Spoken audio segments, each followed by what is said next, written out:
আজকে আমি কথা বলবো মানবদেহের সবচেয়ে বড় একটা হাইন্ড ট্যাব সাইনোভিয়াল জয়েন্ট, যেটি হচ্ছে নি জয়েন্ট। আজকের ভিডিওতে আমার ফোকাস থাকবে নি জয়েন্টের লিগামেন্ট গুলোকে নিয়ে। তো চলুন দেখা যাক যে নি জয়েন্টকে কেন হাইন্ড ট্যাব জয়েন্ট বলা হয়। হাইন্ড ট্যাব জয়েন্ট এই কারণে বলা হয়, যেই জয়েন্টগুলোর মধ্যে এক্সটেনশন এবং কি ফ্লেকশন মুভমেন্ট হয়, সেই জয়েন্টগুলোকেই আমরা হাইন্ড ট্যাব জয়েন্ট বলতে পারি। যেমন হচ্ছে এলবো জয়েন্ট, এলবো জয়েন্টকে হাইন্ড ট্যাব জয়েন্ট বলা হয়। কিন্তু আমরা নি জয়েন্টকে modified hinge type synovial joint বলবো, কারণ নি জয়েন্ট ফ্লেকশন এবং কি এক্সটেনশন মুভমেন্টের সাথে সাথে স্লাইড ডিগ্রি অফ রোটেশন বা সাইড টু সাইড মুভমেন্ট করে থাকে। নি জয়েন্ট শুধু একটা হাইন্ড জয়েন্ট না, এটা পুরো লোয়ার লিম্ব চেইনের লোড ট্রান্সফার সেন্টার। এটার মেন ফাংশন হচ্ছে ওয়েট বিয়ারিং, মুভমেন্ট, স্টেবিলিটি।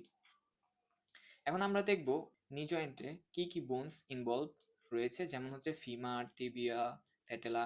কিন্তু এই যে ফিবুলা কিন্তু আর্টিকুলেশন হয় না নি জয়েন্টে, কিন্তু এটার একটা গুরুত্বপূর্ণ ভূমিকা হচ্ছে এটার সাথে লিগামেন্ট অ্যাটাচ থাকে। চলুন দেখা যাক। এখন আমরা কথা বলবো নি জয়েন্টের লিগামেন্ট নিয়ে। আমরা যদি প্রথমে কথা বলি এক্সট্রা ক্যাপসুলার লিগামেন্ট নিয়ে। এক্সট্রা ক্যাপসুলার লিগামেন্ট মানে হচ্ছে যে লিগামেন্টগুলো নি জয়েন্টের ভিতরে থাকে। তো আমরা জানি সর্বপ্রথম একদম সবার উপরে আমরা যদি দেখি আমাদের নি জয়েন্টে থাকে ফ্যাটেলা। তো ফ্যাটেলার যেই লিগামেন্ট থাকে সেটি দেখতে এমন।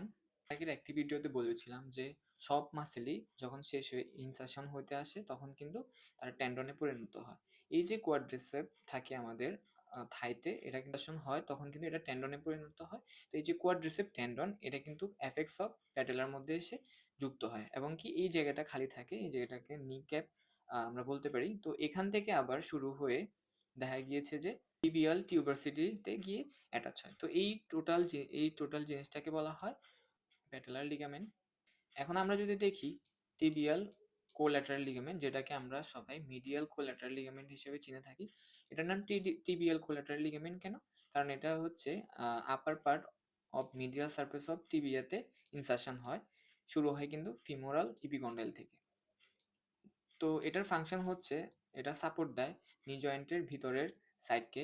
আর কিন্তু একটা গুরুত্বপূর্ণ ভূমিকা এটা পালন করে মিডিয়াল কোল্যাটারাল লিগামেন্ট, কিন্তু মিডিয়াল মিনিসকাসের সাথে অ্যাটাচ থাকে, যার কারণে যখনই মিডিয়াল কোল্যাটারাল লিগামেন্ট ইনজুর হয় তখন সাথে সাথে কিন্তু মিডিয়াল মিনিসকাসও ইনজুরি হওয়ার সম্ভাবনা অনেক বেশি। আমরা যদি ফিগার দেখি, এই যে দেখবো এটা হচ্ছে মিডিয়াল লিগামেন্ট, যার পাশে কিন্তু এই যে মিনিসকাস, এটা কিন্তু অ্যাটাচ থাকে। এখন আমরা যদি দেখি ফিবুলার কোল্যাটারাল লিগামেন্ট, যেটাকে আমরা সবাই ল্যাটারাল কোল্যাটারাল লিগামেন্ট হিসেবে চিনে থাকি। এটার নাম ফিবুলা কেন? ওই যে সেমই, এটা হচ্ছে অরিজিন হয় ফিমোরাল ইপিকন্ডাইল থেকে, কিন্তু এটার ইনসারশন হয় হচ্ছে হেড অফ ফিবুলাতে গিয়ে। এটা কিন্তু আবার কোনো মিনিসকাসের সাথে অ্যাটাচ থাকে না। সো এটার ফাংশন হচ্ছে এটা সাপোর্ট দেয় নি জয়েন্টের বাইরের সাইডকে। তো এই যে আমাদের এই লিগামেন্টটা হচ্ছে ল্যাটারাল কোল্যাটারাল লিগামেন্ট। এখন আমরা যদি দেখি এখানে কিন্তু নি জয়েন্টে আরো দুটি লিগামেন্ট থাকে, যেমন হচ্ছে অবলিক পপটিটিয়াল লিগামেন্ট, আর্কিউট পপটিটিয়াল লিগামেন্ট। এগুলো কিন্তু আমাদের নি জয়েন্টের পোস্টেরিয়র সাইডকে সাপোর্ট দেয় বা হচ্ছে স্টেবিলিটি দিয়ে থাকে, যার কারণে আমরা স্ট্রেংথ পাই ব্যাক সাইডেও। এখন আমরা কথা বলবো ইন্টারক্যাপসুলার লিগামেন্ট নিয়ে।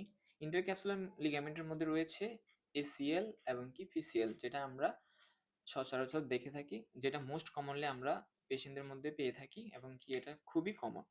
যেমন হচ্ছে অ্যান্টেরিয়র ক্রুশিয়েট লিগামেন্ট, যেটা হচ্ছে anterior intercondylar area of tibia থেকে শুরু হয়ে posterior parts of medial surface of lateral femoral কন্ডাইলে গিয়ে ইনসারশন হয়। ইন্টারকন্ডাইলার মানে হচ্ছে দুইটা কন্ডাইলের মধ্যবর্তী স্থান থেকে শুরু হয়। তো এই জিনিসটা অ্যান্টেরিয়র ক্রুশিয়েট লিগামেন্ট যেটা করে সেটা হচ্ছে anterior displacement of tibia on femur.